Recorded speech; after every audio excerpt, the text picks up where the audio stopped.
네, 오늘 본문은 마태복음 5장 21절부터 26절까지 본문입니다. 이 본문의 정황을 이해하는 것은 그렇게 어렵지가 않습니다. 갈등에 있는 정치의 모습, 그리고 더 쉽게는 사람들이 살아가는 그 모습 속에서 어렵지 않게 나타나는 그런 갈등의 모습을 떠올리면 되는데요.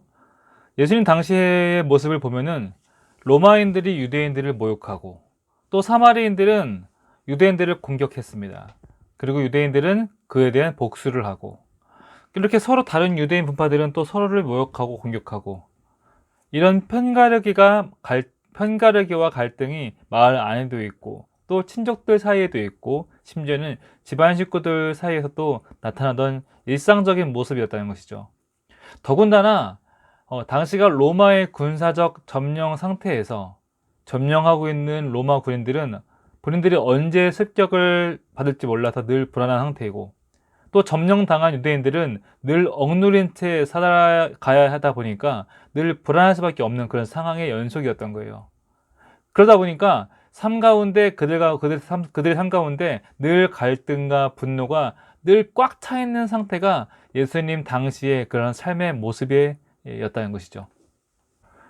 근데 우리도 마찬가지죠. 상사한테 한 소리를 들은 회사 중역은 비서한테 소리를 치고 그 비서는 집에 가서 자녀들에게 소리를 치고 또 그 자녀들은 고양이나 강아지들에게 소리치고 이렇게 분노와 그런 화는 계속적으로 연속적으로 일어나게 된다는 거예요. 처음 팔복에서 시작된 예수님의 선포를 한번 떠올려 보시길 바랍니다. 예수님께서는 이스라엘은 복된 백성이다. 그리고 이스라엘은 소금과 빛으로 애초부터 부름받은 백성이다라고 선포하셨어요. 그럼 이스라엘은 이런 갈등과 분노의 문제, 삶 가운데 가득 차 있는 이런 갈등을 어떻게 다뤄야 할까? 그리고 그 갈등이 삶 가운데 이미 일어났다면 그 분노를 어떻게 가라앉히고 그 분노가 폭력으로 연결되지 않도록 어떻게 그것을 막을 수 있을까? 이렇게 실제적인 삶을 다루는 것이 바로 산상수훈입니다. 그래서 산상수훈은 단순하고 유익한 교훈으로 끝나는 것이 아니라 율법의 성취자 되시는 예수님께서 우리에게 어떤 율법을 요구하시는가, 그리고 그 율법을 요구함을 통해서, 준수함을 통해서 우리가 어떻게 인간으로서의 좀 더 나은 온전함과 진정성, 그리고 영광스러움을 지닐 수 있을지에 대해서 그 청사진을 제공해 주는 것이 바로 산상수훈입니다. 우선 이 본문은 자신과 아주 가까운 사람에게 분노를 품는 문제를 지적합니다. 물론 우리가 분노를 품었다고 다 살인하게 되는 것은 아니에요.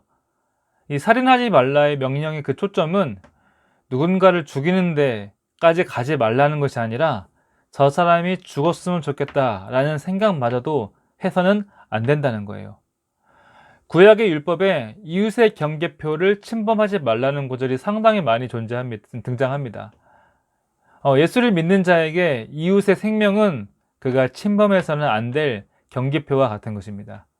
그래서 우리가 화를 내면 그 경계선을 침범할 가능성이 커지는 것이고, 또한 분노를 품게 되면, 분노를 표출하면 상대방을 모욕할 때 우리는 마침내 그 경계선을 침범하게 되는 거예요. 그리고 우리는 상대방의 생명까지 파괴하는 지경에 이를 수 있다는 것이죠. 우리가 또 한 가지 명심해야 될 것이, 의로운 분노와 의롭지 않은 분노 사이에는 아무런 구분도 존재하지 않는다는 것입니다. 분노는 그냥 분노일 뿐입니다. 모세의 분노가 의로웠다 한들 결국 형제를 죽이는 결과 외에는 아무것도 보여줄 게 없다는 거예요. 그래서 예수님의 제자들은 절대로 분노해서는 안 된다. 이것이 바로 주님의 가르침입니다. 혹여 그런 생각마저 품게 되면 우리는 어떤 심판을 받게 될까요? 22절에 상세히 나와 있어요. 바로 하나님의 심판을 받게 된다는 거예요. 그리고 그 하나님의 심판은 언젠가 받게 될 그런 심판이 아니라 지금 당장, 지금 내가 살아가고 있는 그런 삶의 자리에서 시작될 심판이라는 것입니다. 직전에 예수님께서는 너희는 세상의 소금이다, 세상의 빛이다라고 말씀하셨어요. 그럼 소금에게 있어서 심판이란 무엇일까요? 버려지는 것이죠. 그리고 빛에게 있어서의 심판이란 바로 꺼진 불이 되어버리는 것. 이렇게 아무짝에도 쓸모없는 존재로 버려지는 것이 바로 심판입니다. 그래서 우리가 분노하게 되면 그 분노로 인해서 우리는 원래보다 못한 존재로 전락할 수 있다. 분노와 저주는 자기 자신을 하찮게 여기는 것이고 창조주를 업신여기는 행위이다. 그리고 그 심판은 게헨나라는 말이 나오죠. 게헨나는 고대 예루살렘 쓰레기 매각장입니다. 그 연기나는 게헨나가 나 자신을 장악해 버릴 것이다. 그럼 대안이 뭘까요? 25절 말씀이에요. 화해해라, 친구 삼아라. 참 간단하면서도 어려운 일이죠. 우선 화해하려면 내가 남보다 우월하다, 남보다 옳다 라는 이런 높은 단에서 내려와야 화해가 가능합니다. 즉 누구도 사람이 사람보다 높지 않다. 모든 사람은 다 똑같은 땅을 딛고 산다. 이 사실을 기억해야 화해가 가능한 거예요.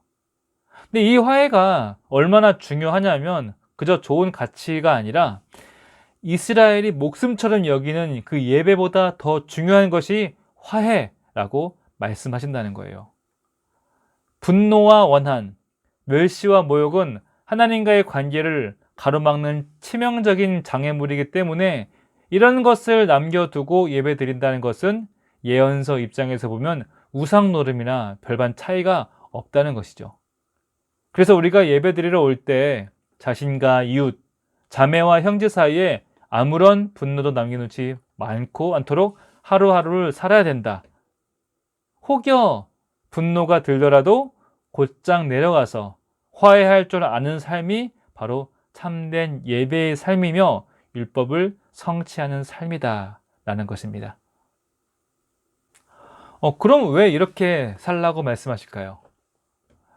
사람이 원래 제일 자신 있게 할 수 있는 것이 내가 해본 거죠.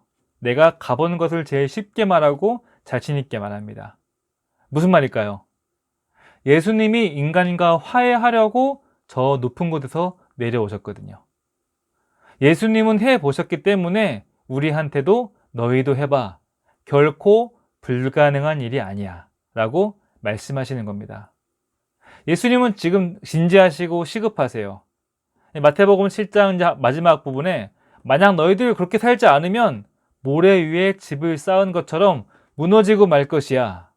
그러니 소금은 짠맛을 내는 방법을 얼른 배워야 되고 빛은 주변을 밝히는 방법을 얼른 배워야 된다.